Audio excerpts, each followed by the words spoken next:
очекувам добри вести за македонските граѓани во текот на месец април и мај. Очекувам многу добри вести. На еден, би рекол, меѓувладин договор, кој што би го потпишале со многу моќна европска земја, кој што ќе се мери во милиарди.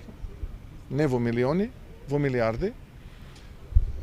За проекти кои што се во инфраструктурата и во здравството. Сега за сега, но може тоа портфолио и да биде зголемено.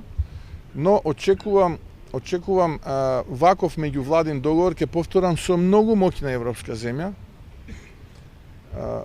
кој што ќе значи повеќе од 10% од бруто домашниот производ. Кои проекти би биле во? Многу скоро ќе добиете и оваа информација, да почекаме да привршат преговорите, да се завршат и тоа ќе биде исклучително позитивна вест и дополнителен пресврт. Да зборуваме зубави работи. Тоа е она кој што сакува вода, секој ден да зборуваме зубави работи.